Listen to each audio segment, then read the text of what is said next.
Hi friends, అందరికీ పప్పు వండలు అంటే ఎంతమందికి ఇష్టమో కామెంట్ చేయండి. నాకైతే చాలా ఇష్టం అనమాట. ఒక సైడ్ కందిపప్పు పెట్టుకున్నాను కుక్కర్లో, ఒక సైడ్ అయితే తప్పెలతో నీళ్ళు పెట్టుకున్నాను. దాంట్లో బెల్లం ఉప్పు వేసేసి ఆ మరిగిపోయినాక ఉప్మా రవ్వ అయితే వేసేసాను. బియ్యం పిండితో కూడా చేసుకోవచ్చు. నేనైతే ఇక్కడ ఉప్మా రవ్వతో అయితే చేస్తున్నాను. అది మొత్తం ముద్ద ఉడికిపోయిన తర్వాత ఒక పక్క పెట్టుకున్నాను. తర్వాత ఒక తప్పెల్లో బెల్లం వేసేసి పాకం పట్టుకున్నాను అనమాట. ముదర పాకం కాకుండా కొంచెం నేత పాకమే తీసుకోవాలి. మనం కొబ్బరి మొక్కలు ఉంటాయి కదా, చిన్న చిన్నగా కట్ చేసినవి, అవి కూడా దాంట్లో వేసేసి బాగా ఉడికిపోయి పాకం వచ్చేలోగా మనం ఇవైతే చిన్న చిన్న వంటలు అయితే చేసుకోవాలి. చిన్న చిన్న వండలుగా చేసుకొని కొంచెం టైం ఎక్కువే తీసుకుంటుంది. ఇగో అక్కడైతే ఉండలు అయితే చుట్టేసాను. పక్కనే కందిపప్పు ఉడకబెట్టుకున్నాను కదా, అది కూడా ఉడికిపోయింది అనమాట. ఇక్కడ పాకం కూడా వచ్చేసింది. ఈ పాకంలో చుట్టుకున్న వండలను దాంట్లో వేసేసి బాగా కుదుపుకోవాలన్నమాట.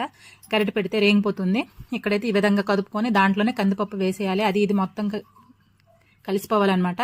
మొత్తం గరిటె పెట్టకుండా ఇలా కుదుపుకోవాలి. గరిటె పెడితే మొత్తం రేగిపోతుంది అనమాట. ఇగో ఈ విధంగా అయితే వచ్చాయి బెల్లం ఉండ్రాలు.